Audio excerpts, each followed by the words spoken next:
Okay, so most of you that are here, I think, know about me and my work.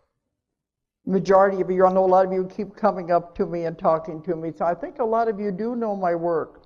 But I'm going to have to go back over some of it because before we get into the Nostradamus. I haven't lectured on the Nostradamus for quite a while because I've gone into other things. I've gone into the convoluted universe, you know, the shifting of the earth and the raising of the consciousness into the new earth. That's been my main focus. So I've gotten away from the Nostradamus material. And we were thinking about it. We said, you know, there's a lot of people that probably haven't even heard that about those books and the lectures I did on that.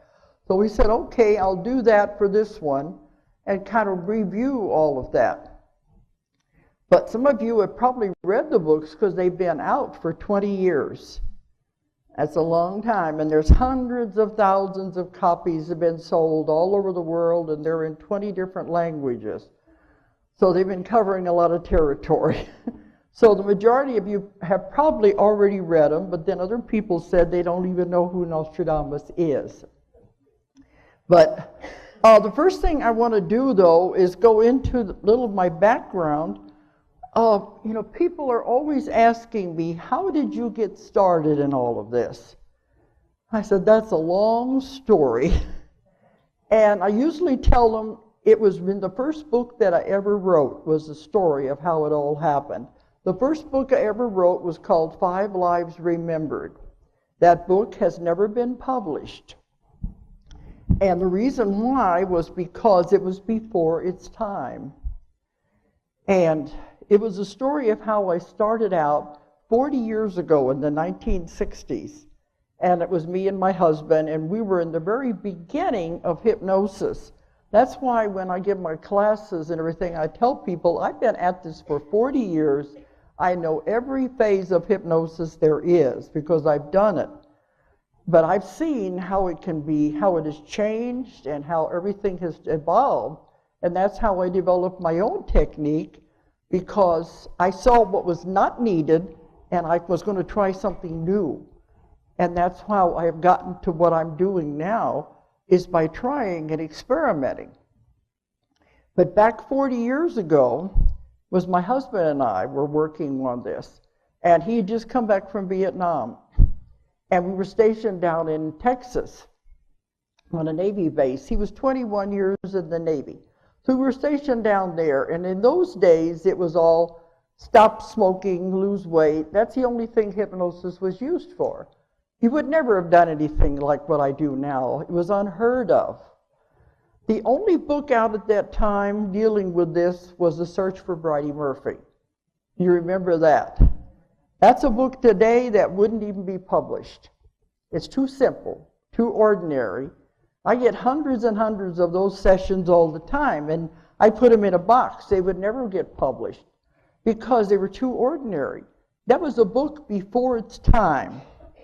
It started people thinking about reincarnation and past lives, but it was the first one. It was all that was out. There were no books out to tell a hypnotist how to conduct a session like that, because it just didn't happen. And all we were involved with was just the habits. Well, on the Navy base that we were stationed on, there was a doctor there. He asked my husband and I if we would help this one patient. She was very obese and having kidney problems from overeating. He called it nervous eating. He said, can you at least do the hypnosis on her just to get her to relax? That's all he thought. Maybe that would help, just to get her to relax. And the reason I'm telling all of this is because, maybe I should better tell that first. This book is now going to be published. It's a long time coming. It was supposed to be here for the conference, but it's still at the printers. And we do have order blanks for it. But we feel it's time. I just thought it was too old-fashioned, passé. But people are always saying, how did you get started? Well, anyway, we were working with the woman just to get her to relax, not knowing anything had happened. And she suddenly goes into a past life. where she's in the 1920s and in the roaring 20s in Chicago with the gangsters. And it's like, what's going on here? Because, this had never happened before. We'd never read about anything like this happening. Didn't know it was even possible. So it's a story of how, not knowing what we were doing, and we was using the portable tape recorder of the day, reel to reel, those big ones, you remember that? It was portable. I got it out the other day to get a picture of it for the book, and you can hardly lift it. It's the portable ones of the day. That's what we were recording things on. But not knowing what we were doing and what was right, what was wrong, because there were no rules out there. But we had such a curiosity. That's always been my trademark in my work, is my curiosity. I always wanted to know more and know things. Otherwise, we might have got scared, just said, well, I don't know what this is, but it doesn't make any sense. So anyway, she went back into the lifetime where she was in the roaring 20s. And so we thought it was interesting. So we kept working with that. And incidentally, along the way, her blood pressure dropped. She began losing weight. Her kidneys did come back to normal. But that was a kind of a byproduct then. But as we began doing this, we did it every week. She began going back through one lifetime after another. No guidelines, nothing to tell us what to do. We just kept asking questions. So she went back through 5 different lifetimes to when she was created by God. And that's why we called the book 5 Lives Remembered. And we just thought it was fascinating. And the people on the base knew what we were doing, and they'd come over to the house to listen to the latest chapter. And we didn't tell anyone who the woman was. We were trying to protect her identity, because on a Navy base, it's like a small town. And we didn't let anyone know who she was, but they were so exciting because nobody was thinking like this. You got to remember the words reincarnation, new age, hypnosis, past life regression, those words hadn't even been coined yet. They were not even invented. We were way ahead of our times. The only ones who would have been into that would have been religious people.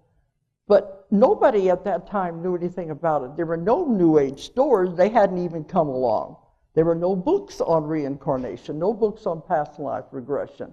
So it's what I mean. This was totally new, and the people who came to hear it, it was blowing everybody away. They had to start changing their belief system and making them think in a new direction. But this is amazing. Now I know she was a somnambulist. And that's where I work now, in the somnambulistic level. The somnambulistic level is the deepest possible level of trance. When they go into that level, they don't remember anything. They become the other personality totally. And I love working like that, because me, it's time travel. You go back into a past life and they become the other person. They don't remember anything dealing with this life at all. You were to bring up something that occurred in this life, they don't even know what you're talking about. And if you read my Jesus books, you know what I mean. I call it time travel, and to me it is so exciting to be able to do that. But can you imagine the first time it ever happens to you, out of the blue? She's a somnambulist, and here she's this sexy flapper in the 1920s. And we're sitting there, what's going on here?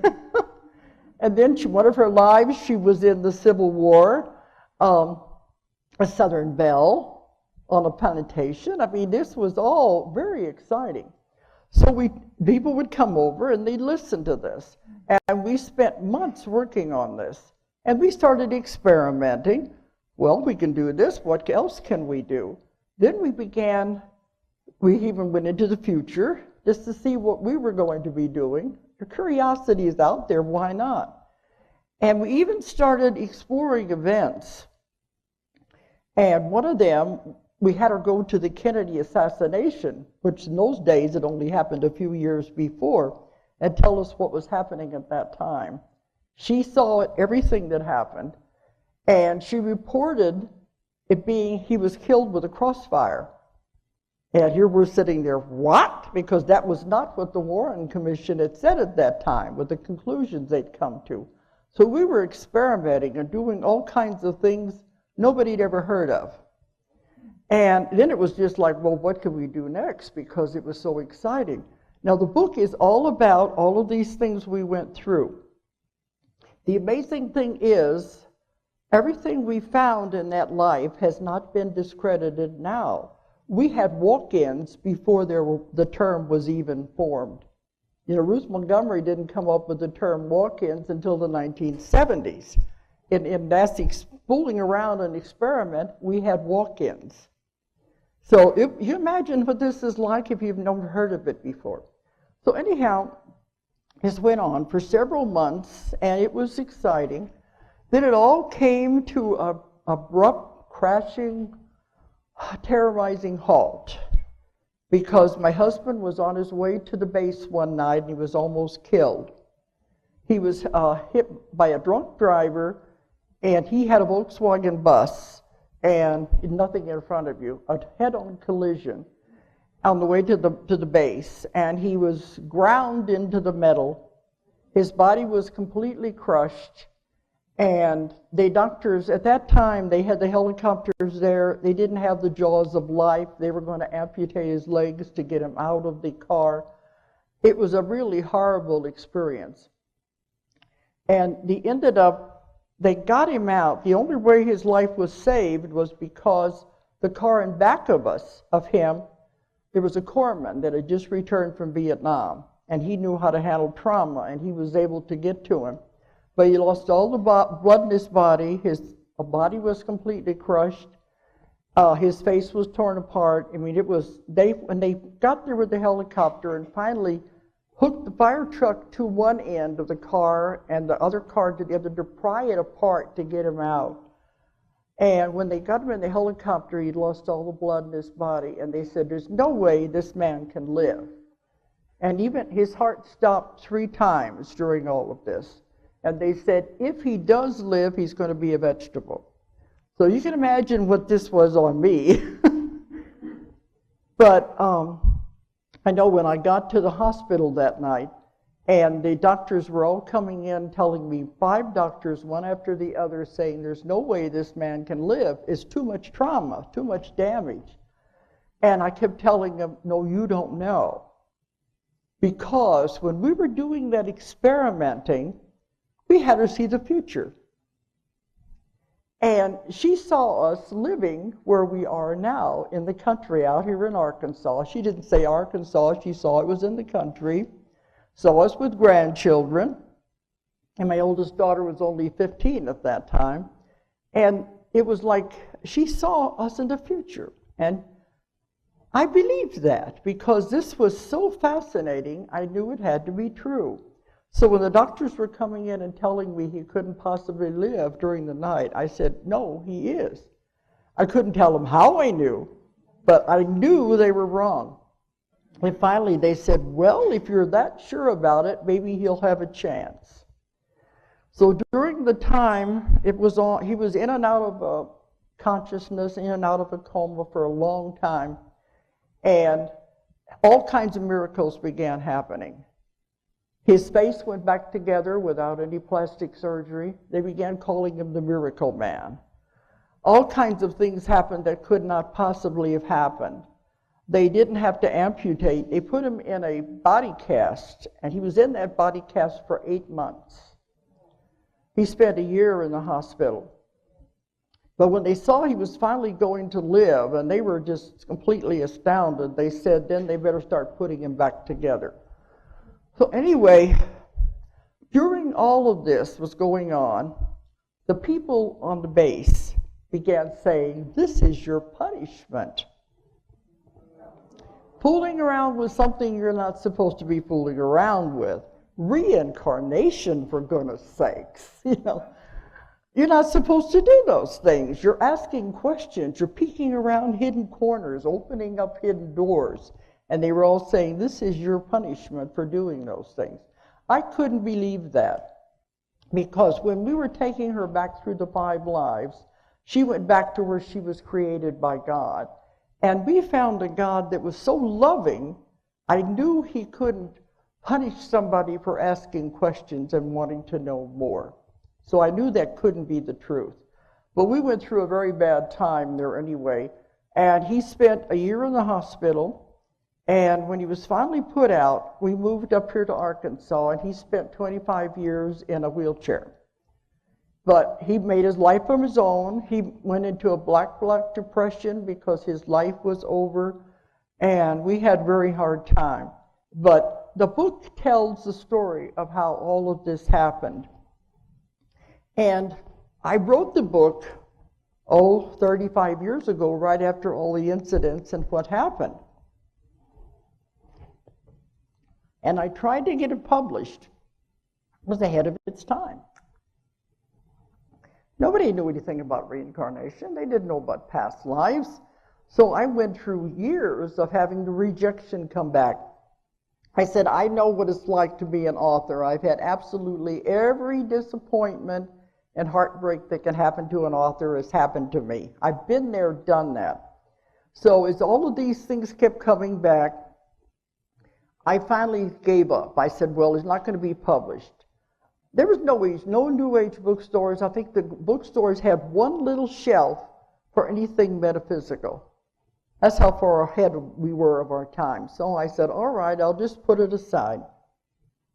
That didn't mean I stopped writing, because when we moved to Arkansas, after the kids began growing up, they began going up to get married and going to college, it was like, what do you want to do with the rest of your life? I wanted to get back into that because that was so fascinating, to be able to go in time and relive all of these things that were happening. So I knew there had to be other ways of doing the hypnosis, because in the ways we were doing it in those days, it was the old-fashioned way. Watch the shiny object and all of that, you know, and the testing and the long drawn-out inductions. And I knew there had to be easier ways. So I began to study the other methods, and then I found that the new methods were done with visualization and imagery. So that was what I began doing, and I wanted to do the past life regressions. And people were coming to me here in the hills of Arkansas. Over at Huntsville, there's only 2,000 people. But they were coming, and I began doing the past lives.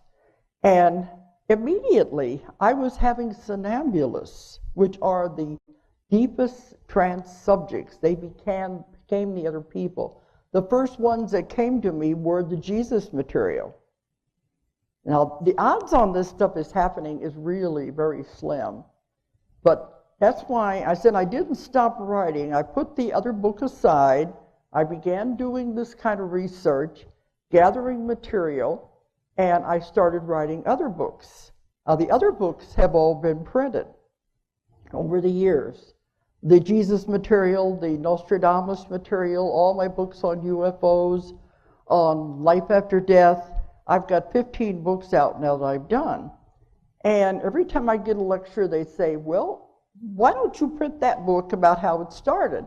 I said, oh, it's too old now. It's too passé. I've come so far. I've done so much since then that it doesn't seem right to come out with it now. So I kept putting it off. Well, it was only, she kept telling me, my daughter kept saying, you know, you really need to publish that book. And I said, oh, I don't know. It's too old now. So it was a few months ago, I'm doing some remodeling in my house, and I was in my office, and I started cleaning out all these old filing cabinets. There I came across the original manuscript, and I'm holding it there, and it's like it's talking to me, saying, I think it's time. So after 40 years, so I gave it to my daughter, and I said, here, you read it. You tell me what you think.